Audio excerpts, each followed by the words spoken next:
Heads up, female leaders, executives, founders. The 2025 Renegade Accelerator is now open. You can head to renegadeaccelerator.com. Check it out. We'd love to have you. I'm Amy Jo Martin. Welcome to the Why Not Now show.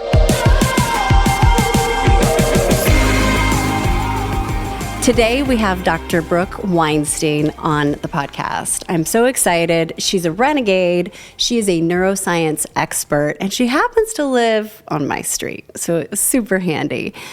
Brooke shares a why not now idea like really no other. It's incredibly moving, incredibly brave, and what you're about to hear is something that pretty much brought me to tears. So she's been so gracious to share her story, but also the lessons and some of the tips and the tactics of how to move through various situations, not only grief, but just stressful situations. And we're all going through them, right? So without further ado, here is my friend, fellow renegade, Dr. Brooke.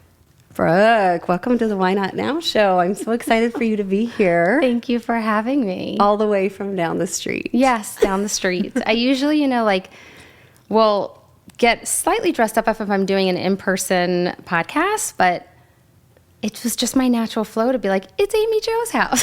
And we might start dancing at any moment, right? In fact, I think I'm going to have to we got to get much more comfortable in these chairs. Yeah. So I've been looking forward to this for a long time, and there's so much for us to discuss, but let's hop right in the spirit of Why Not Now.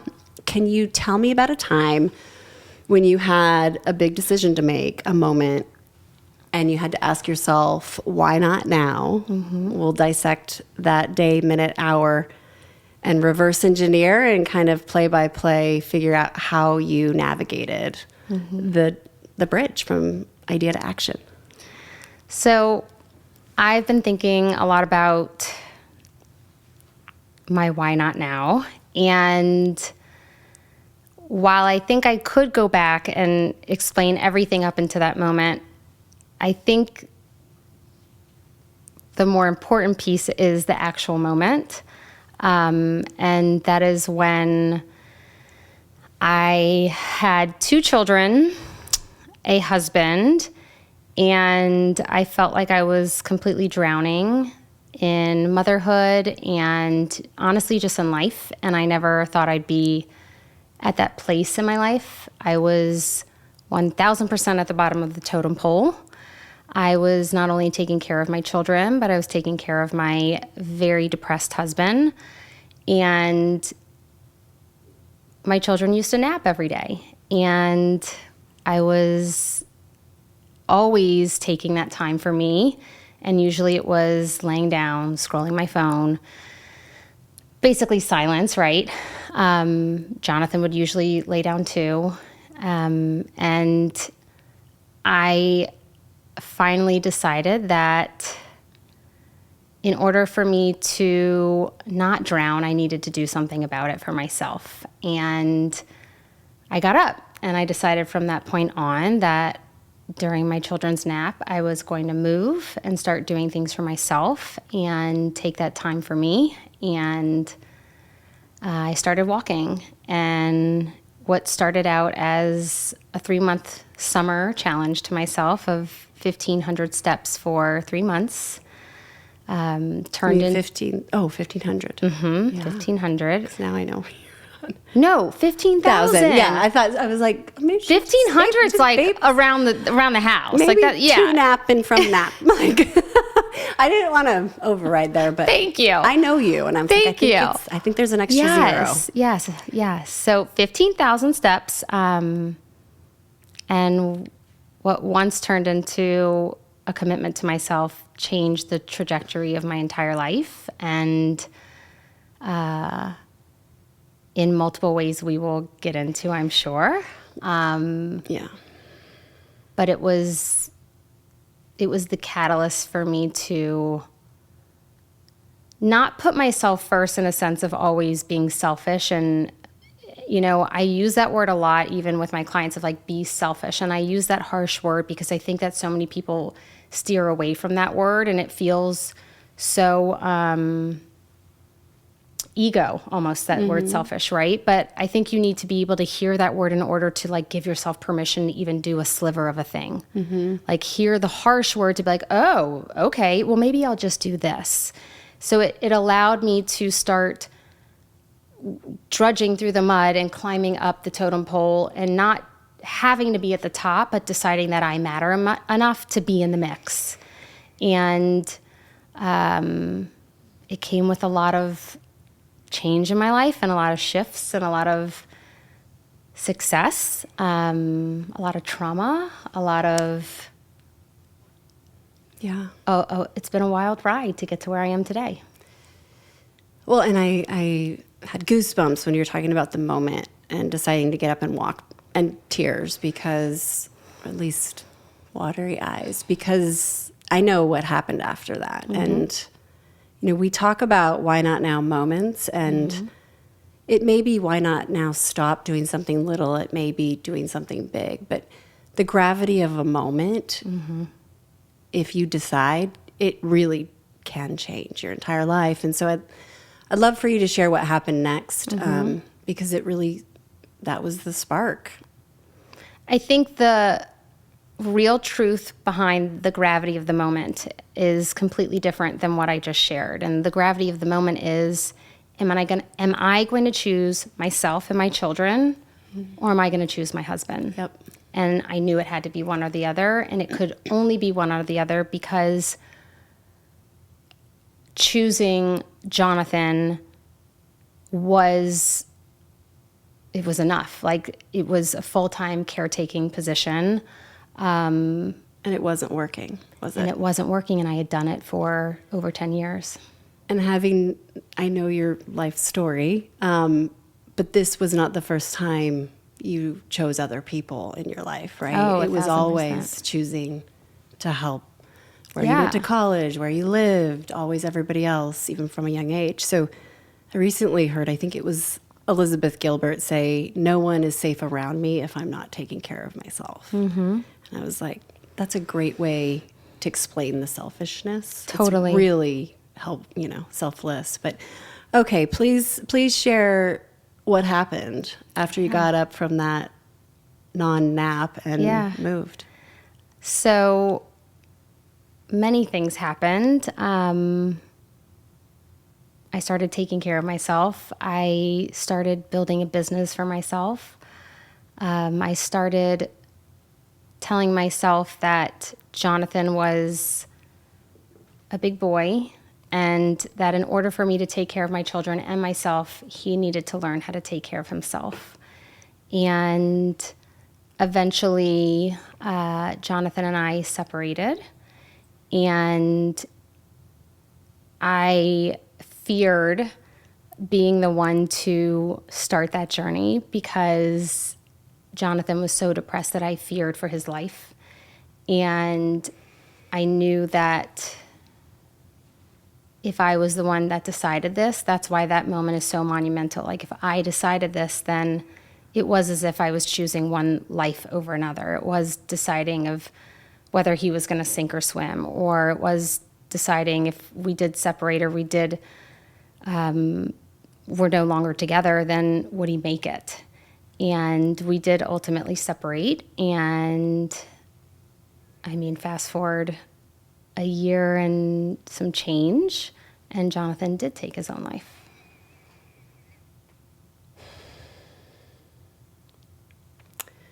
So you've been extremely, forthcoming as after processing and just sharing with your own audience about your journey, and which I have so much respect for, in such a way that's not, this open wound that you're trying to share out loud, but just truly helpful insight. And what's one of the, as it's been 3.5 years now since that point. And it's unimaginable, like that grief, that trauma for people who haven't been through that. But you are it's a different day for you. And I only know you on this side of it, which is really interesting. But given what you do and how tragic and just unimaginable that process was for you and your kids, what are some of the things that shine the most in terms of how you've been able to grow or what you've learned?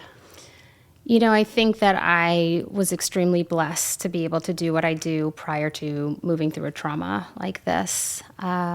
Which is, if you don't mind sharing just a little bit about that too. So if you don't know who I am or what I do, I teach, at the end of the day, what I do is I teach humans how to regulate their nervous system through sensory and emotional regulation. And at the core of it, and I believe it more than ever before, at the core of it is your mental health. And I think that everyone believes and knows and trusts the idea of psychology at the moment. I think that these buzzwords like dysregulation, regulation, nervous system, somatics, like all these things that are kind of buzzing up, they're finally coming to the surface. And I think that if individuals understood that your nervous system is the root of your mental health, a lot more individuals would be healthier. Mm-hmm. It is. It's interesting how, of course, different things become more mainstream and they finally arrive. But I was thinking about this the other day because, ironically, in the same day, Cheryl Strayed and Elizabeth Gilbert kind of crossed my path somewhere, probably online. And I've studied and read their books and like all the things. And they both were talking about how their big bodies of work, actually they're so well beyond that now. And they look at themselves as like,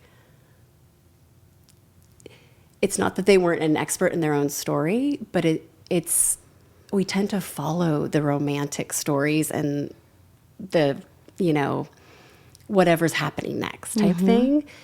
And that's not science necessarily, but that's what I think is so different about this is now both, I'd say Cheryl and Elizabeth are kind of like, yeah, I didn't really know a lot of things when I did that, but we as, especially women, want to flock and listen and think, okay, this is it. This is the way I do this now. Yes. When actually we don't learn from ourselves and trust ourselves. Yes. We're looking for all of those protocol to answer.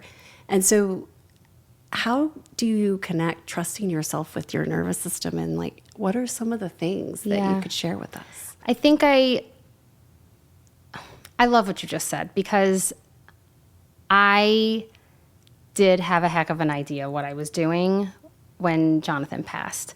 I did not have any idea what I was doing when I created and built the method that I've built.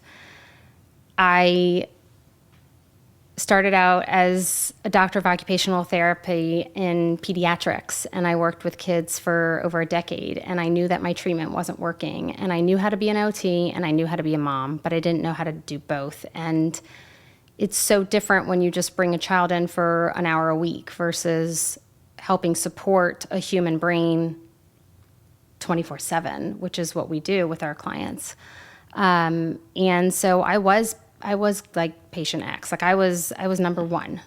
I was the hypothesis. I was all of that. And through trial and error, I figured out what did work and what didn't work in order to start collecting data within your own nervous system and really truly listen in to yourself. And I think the craziest thing is that individuals who are trying to mask who they are or keep performing or reach the next level of their career, like whatever their high achieving goals are that are also exhausting them at the same time.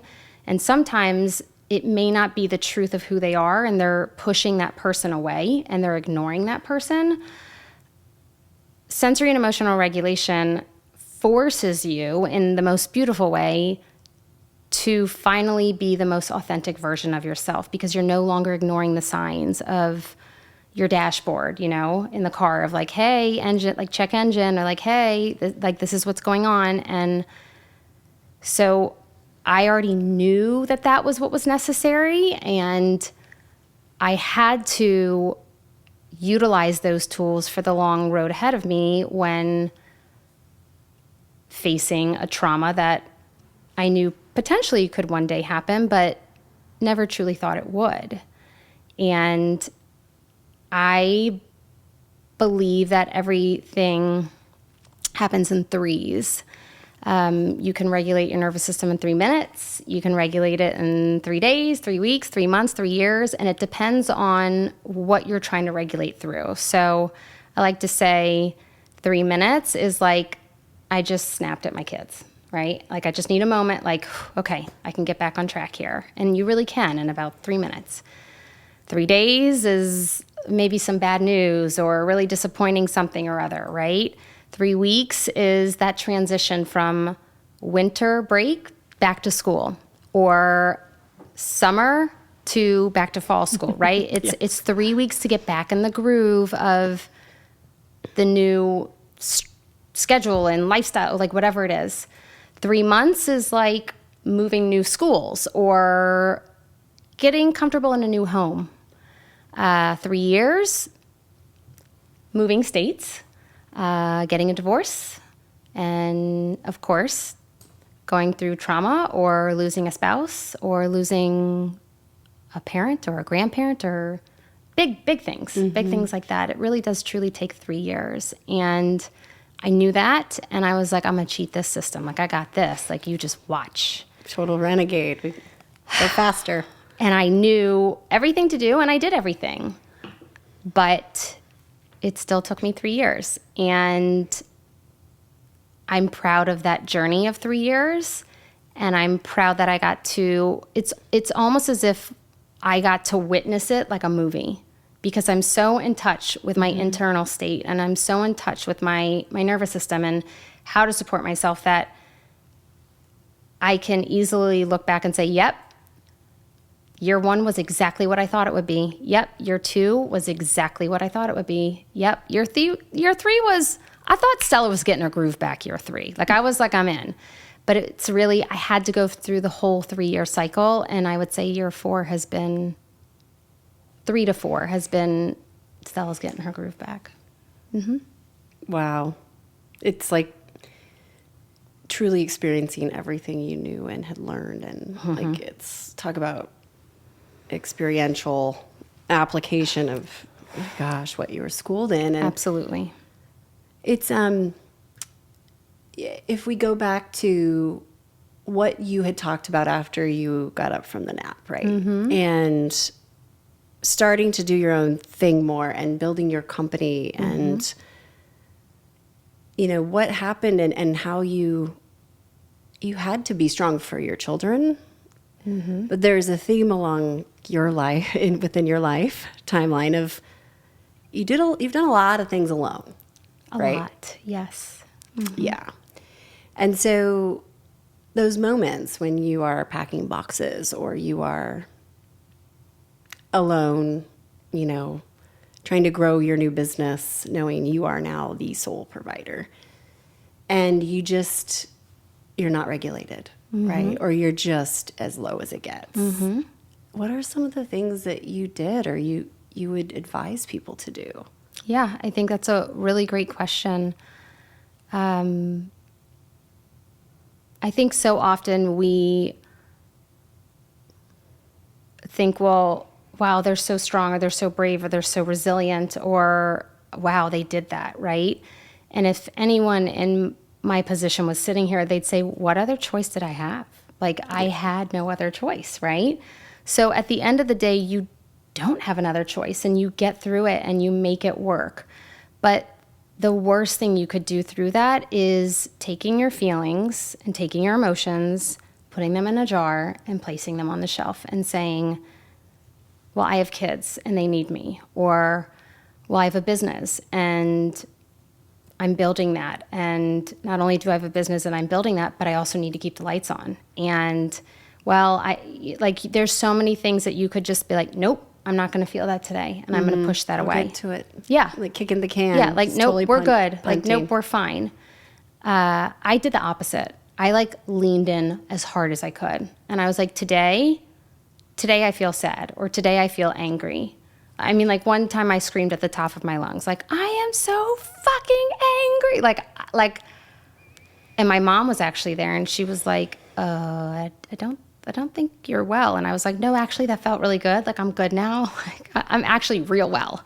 But I felt it all. I allowed it all. And we repress so much. One of my favorite books is The Body Keeps Score. And it does. If you don't feel it, you will never heal it. And so I dove in and I allowed myself to just experience the experience of whatever came up with no shame, no guilt, no anything. I was just, okay, this is where we're at today, and I'm going to trust this. I'm going to trust exactly where I'm at today because clearly this is where I need to be. And there were days where I was in my bathroom, huddled on the floor in a ball, crying, and at the same time, I was like, you're supposed to be crying right now, and that's okay. So just keep going. Like, this is exactly what you need to be doing. I want to mention something to the listeners right now, too. As you're hearing all, Brooke's story, this was so complex. Not only the situation, but the trauma. And if anybody has been through something like that or feel that they're in a situation, Brooke has so much information. She's shared so much more that we won't be able to get to necessarily today, but especially with children. And you've been really forthcoming to help others in a variety of ways. So I just want to bookmark that. So if we can only talk about so much in this moment, but there's a lot to this because you are also separated with Jonathan, right? So you have a whole nother family, you have feelings and potential, guilt or projected guilt or whatever. And so we're talking, there's some layers here. Chapters. There's a few layers. There's a few chapters. But you have your black belt in most of them, having walked the walk you have. So as you look at, regulation and processing, we both attended the Renegade Summit, of course, and our fellow Renegade, Stephanie Hauser, shared her documentary of being in the NICU. She was our BFF. My son was in the NICU with her son. She was in longer. Lincoln was in for 3 months, right? And Stephanie's story is just absolutely incredible. But when we were watching this debut of her documentary, I think I processed or realized another layer of grief that maybe I hadn't even recognized. And I remember talking to Richard, I'm pointing here because he's literally right here producing the show, and just being like, I just remember feeling this gravity of, this makes sense now, why I've felt this way the last couple of years. Or it can get stuck, or it can get, I don't know, I feel like I slowed it down a little bit by speeding up at times. Totally. And still to this day, there are moments where I feel like I'm in that fight or flight. Didn't do any kind of maternity leave. The business just kept going. We moved, Just kept going. And so that's like a key thing as I'm listening to you. It might be 5 years down the road, 10 years down the road of something. But do the work, right? Do the work. Yeah. Yeah. That's and it's real okay. work. Like it's never too late. It's never too late to do the work. Ever, ever, ever. And I mean, I was like a blubbering mess on that couch watching that documentary. And so was Lauren. But she was like, it's just pregnancy hormones. I'm like, what's my excuse? Like I was just, and I had preemies too. I had 2 preemies. And mine were only both in for 3 weeks, but it will stay inside of you. There's no only when we talk about the NICU. You're right. I mean, it can You're be 3 right. minutes and it's You're like, right. You're so right. A day is a lifetime. An hour is a lifetime. But it's something that must eventually be worked out. And whether it comes naturally through like something in that video triggered something, right? Or we just listen in so much that we hear the triggers a lot greater or faster because we're tuning in more. It will come. It will happen. And I have had individuals who are years out but still not process some of the things that I have already processed through my grief, but that's because I allowed it. That's because I allowed myself to feel the feelings. And I don't know if I'd be where I am today if I didn't allow that experience. It's, and by the way, Lauren Bongiorno just had her baby. So congrats, Lauren, her fellow renegade. Yeah, by the time this comes out, I think she just shared it publicly. But it's, I think the grief situation, especially what's happened with Los Angeles and these fires and that collective grief. And back to Renegades, we have so many there that are dealing with it in different ways. And there's no playbook per se. No. But there's still you got to get through, right? But as we look at your journey, and if you could not fast forward because it should be honored, but the key points that happened, Sure. From finding out the news to today, if you were to touch on those top, those big milestones, what would you say they are? Yeah. I would say there's so many milestones. There's so many wins. I would say year one was, even though I tried to combat it and I was like, no, I got this. Year one was so much fight or flight, so much fight or flight.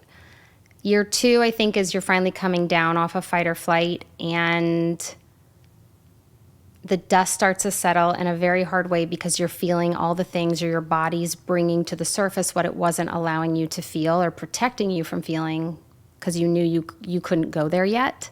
You could only manage and handle and feel what just enough, right? And year three allowed me to kind of see that I could do this. I think I didn't have any family that came to jump in and help. I didn't have much support except for my nanny who was already with us. And I would say one of the milestones is leaning in on her and seeing her husband step up for my boys was a really big one too. Really big one. What's her first name? Are you able to? No, it's okay. No. Scratch that. I was just going to thank her, but not her full name. We call her Lolo. Lolo. Thank you, Lolo. Thank you, Lolo. Oh, wow. Yeah. Lolo's been on my podcast And then before. having a male figure. Yes. There was no family. There was no friends that showed up for my boys. And oddly enough, one of my best friends in New Orleans, her husband passed about a year or so after Jonathan from cancer, and he's battled with it for many years. But I saw the flock, and we didn't have that flock. We never had that flock, and I think it's because of the circumstance and because of the way it happened and people not quite sure how to and who to support. And so I built my army. I built my support. I would say another milestone is honestly one of the biggest milestones I'll never forget is laying on the floor with my youngest Eli and looking up. He used to have this little nightlight that would show the constellations on the wall. And I walked out of his room that night and I was like, I gave him 2 minutes. I gave him 2 minutes. And that was something I will never forget because there were days I couldn't. I was there, but especially in that first year, I had so many emotions and so much going on that they probably didn't even recognize that I wasn't so fully present, but I held on to those 2 moments or 2 minutes because I knew if I had 2 minutes there, more are going to come. And I would say that those highlights continued on in a sense of different markers of definitely success with my business. I mean, my business in the last few years has just blossomed and boomed and very successful. And like I said, I didn't have a lot of help. I didn't have a lot of support. And so I would say my biggest milestone is knowing that I, at the end of the day, made all of this happen. And that's not an ego, look at me. It's more of holy shit, I didn't really actually know what I'm capable of, but I am. I can do it. And I would say another milestone is dating. allowing someone into my life. I would say another milestone is actually when Lolo stopped working with us, which was just this school year. And it's a heartbreaking milestone, and she will always be an integral part of our life. She's family. But that means that I had enough capacity between my business and my personal life to be able to do it all. And I mean, in the beginning, I didn't even know like how to pay the mortgage. Like that was something Jonathan did, and he was still handling it. You know, like it was like all these things that I needed to take on, make sure the house insurance, but like it's just so much for one person to do. And then I would say another big milestone was being nominated for Austin Under 40. I just sat there with my mom and we were both in tears. I mean, I didn't care if I won. Like it's that for me, it's not about that. But I think it was just a night that I got to reflect and be like, holy shit, I really did do all this. Like, wow. And I'm finally okay. Like we're in a really good place. Oh, I'm so proud of you and just Thank you. so much respect. And you did it in a way that wasn't overdrive. You didn't, like with Lola graduating, right? Yeah. And it wasn't, you've built this in a way that's allowed you to maintain your peace and your calm and your priorities. And mental health. Absolutely. You know, it wasn't burnout. So that Couldn't be, yeah. That's incredibly unique, I think, because I think especially for entrepreneurs, it's full steam ahead. Most entrepreneurs are what I like to call gas pedals. We're seekers. We enjoy the thrill. We enjoy the drive. It brightens us and lightens us. It's everything. It's amazing. And I help a lot of CEOs and entrepreneurs and high performance individuals learn how to step on the brake and slow down, because you can pattern your nervous system to stay there, right? And I wasn't willing to allow myself to be a victim of my circumstance, but I knew that I needed to do it in a trusting way that allowed me to continue being authentic to me. Well, you've taken extreme intentional action, and it's kind of getting us now to your, we'll call it maybe for current why not now? Yeah. Which is so exciting. I think one of the, well, and how we met, first of all, this was just the way the world works, I swear. But you would think we met because we lived basically on the same street, but we didn't, right? It was years prior online and didn't even know necessarily that we lived on the same street. So I just have to thank social media every once in a while. It's not absolutely. as It's not terrible always. Yes, I've made wonderful connections through social media. Same. But as we've gone on our walks and we conquer the world and peacefully, and sometimes dance, you know, you had mentioned one of the reasons for joining Renegade was focusing more on your story and amplifying it, right? Public speaking being potentially one route of distribution. Obviously, you have a book in you, many books. But I'm kind of that person that's constantly saying, are you sure? Are you sure you want to lean in more to speaking? You know, that means more travel. Yes. And you have very specific goals. And I love how clear you are. And you have boundaries in many ways about what you will and won't do with this business. I have so much respect for that and how it grows. But you do feel it's time to share more on stage, right? Yeah, I think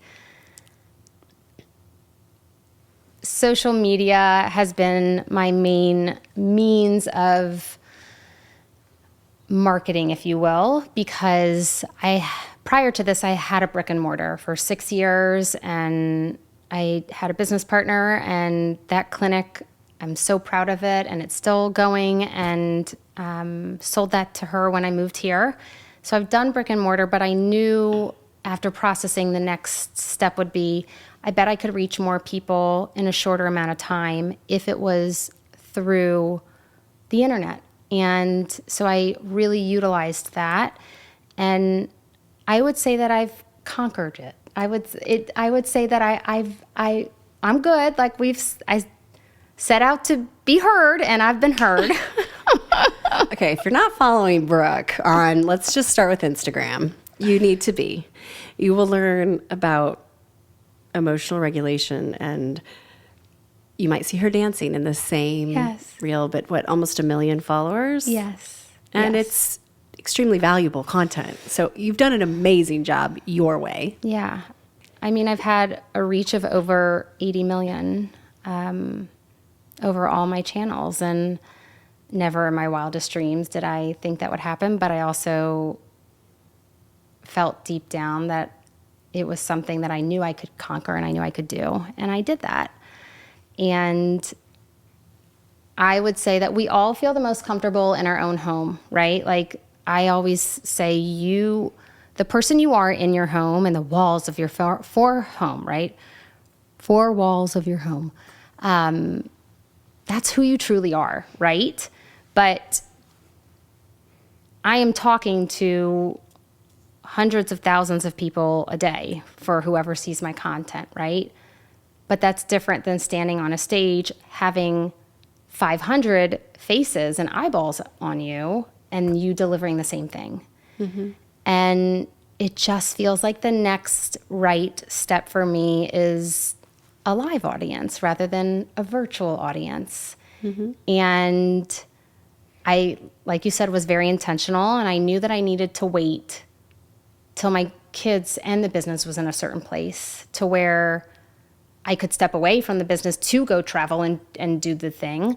And I also knew that I needed to be able to make sure that my children were old enough and that maybe I could do it so intentionally that they get to come and see what mom does and watch and learn and build dreams of their own. Yeah. So, yeah, I want to be able to help individuals understand mental health on a neurological level, as well as, of course, share my story and do it in front of people rather than a screen. Well, and let's talk about that. I want to double click into a lot of things you just said, because your story is much bigger than everything, Yes. Your story is full of incredible lessons and, things people can gain value from and benefit from. But you also have mentioned how much you're craving that energy exchange. So I think honoring that too, that, it can be extremely lonely as content creators who are behind a screen and cameras by themselves in their similar homes usually or studios.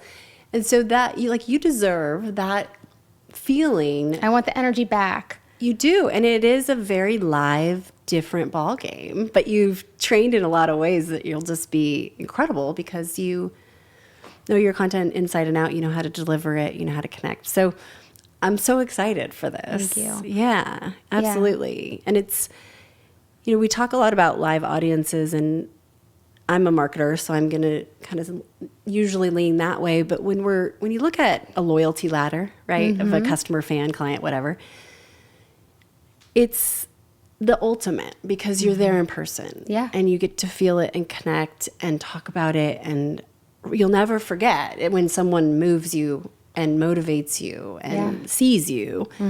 And so it's like a really cool, but I'm excited for you to feel that. Yeah. I'm not Britney Spears here, so it's not like if I walk out on the sidewalk, everyone's going to be like, oh my God, there's Britney Spears. But every now and then someone will stop me and say, oh my gosh, are you Brooke? And it means so much because I can put a face with a number, right? Yeah. Of I used to literally Google states to be like, okay, how many people live here? How many? Okay, Austin's about 900,000, and okay, got it. Wow, I have all of Austin. Yeah. That's the equivalency, and to try and grasp it, it's but you out can't there, right? unless the energy is within the room, and I'm ready for that. Yeah.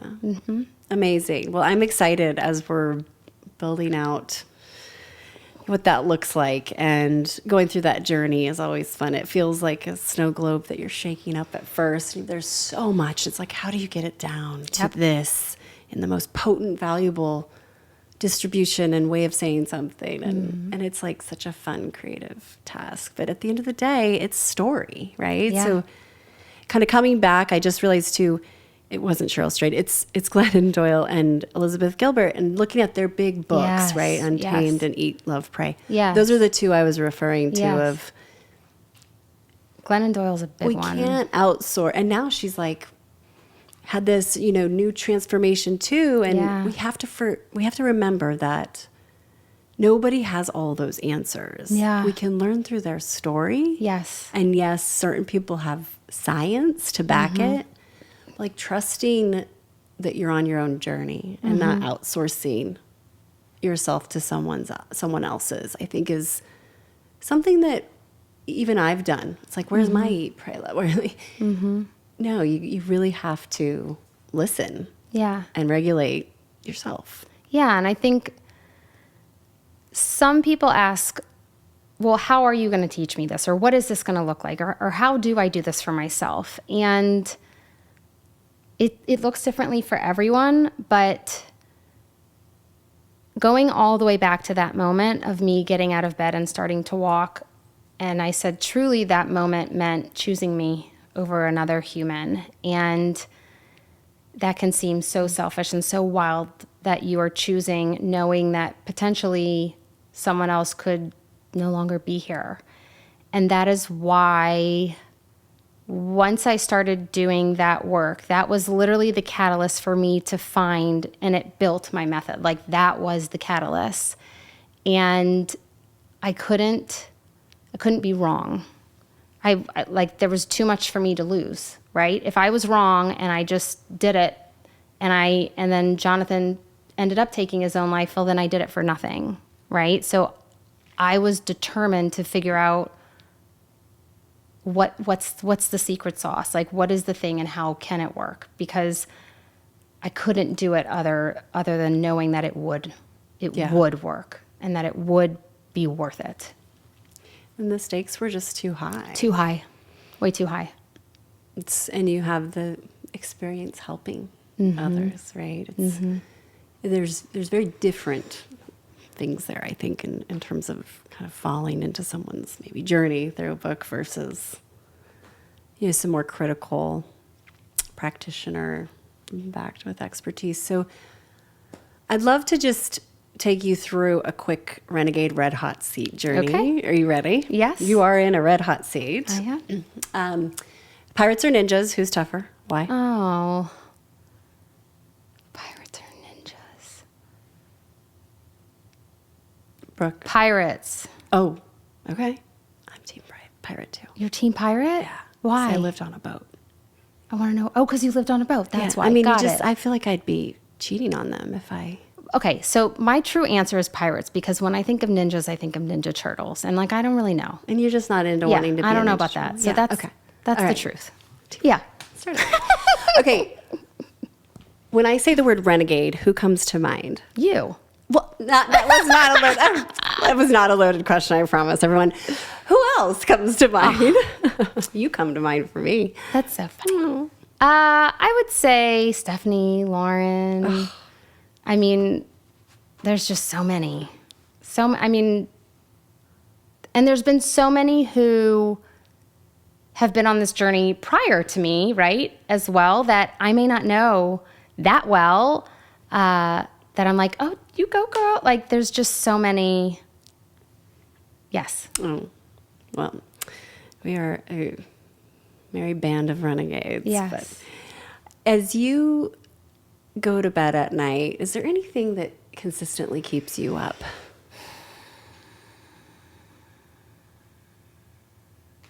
No. Okay. I would say I wanted to be able to go to sleep at night knowing I'm doing enough. And I think at the end of the day, most parents would like to go to sleep knowing that they're doing a good job. I think a lot of that keeps them up. And I wanted to be able to just be able to remind myself you're doing enough. I think that's probably got to be your biggest KPI through all this, that you have been able to create that for yourself. I had to trust the process. Like it was like a release, or like waving the white flag of like, today, those 2 minutes were enough. Yeah. Think of the ripple effect of you having done that, though, like being able to go to sleep at night and not have that. It was effort to get there. Oh, but yeah. Once I got there. Like the ultimate Sleeping like a baby. KPI. When you're blasting the tunes in your car and rocking out and dancing, because I know you do, what song's playing? Oh, there's just so many. Or on top of your island in your kitchen. Yeah. Or wherever you It might depends see on Brooke. the week, the month, but I would say Teddy Swims right now is my jam. Okay. Awesome. I'm going to get the Renegade dance crew started back up. Oh, I'm in. And anything recently you've read that you just like, you want to tell everybody? It could even be an article or a podcast. It doesn't I have would to be, say the book that absolutely changed my life, and it's a very, very simple book. You could probably read it in an hour and a half, is called The Crossroads of Should and Must. And I think I even said it to someone at the Renegades. But I kept that book in my purse for months after I read it. And it was almost like I felt like it was my superpower of like just knowing I had that book by my side. I love that. That's awesome. And to bring us home, if you were to go back and talk to Brooke before she laid down for that nap and say something to her, Okay. what would you say to her? I would actually ask her a question. I would say, how do you feel? And I tried to get her to finally speak. What would she have said back to you? It depends on if she had the strength to be honest or not. I think old Brooke pushed down a lot and ignored a lot and just kept going. And that was burnout, right? Like that is when I got burnt out. That is when I was exhausted and depleted and dysregulated and all the things. And I think honest Brooke would have said, I'm tired and I'm really unhappy and I want different. What a brilliant question. How do you feel? If we could just ask ourselves that more? Truly. Thank you for sharing. Thank you for being you. Thank you. Thank you for being a renegade and doing the work and dance parties and all the things My children know how to twerk because of me. Thank you very much. I love it. Yeah. I love it. So that was very random to say, but just in case anyone Renegades wanted to are know. random. It's about as random. They're very as good twerkers. Great twerkers. And every now and then they do it in Walmart too. So, and I H-E-B. see an endorsement deal coming. I mean, In fact, they let's just should go be calling. shoot it and send it to them and bill them. Yeah. I mean, You're going to hopefully see more of Brooke if I can get her, like, pull her down the street to come join us in the future. But thank you again. I just thank you love for having me.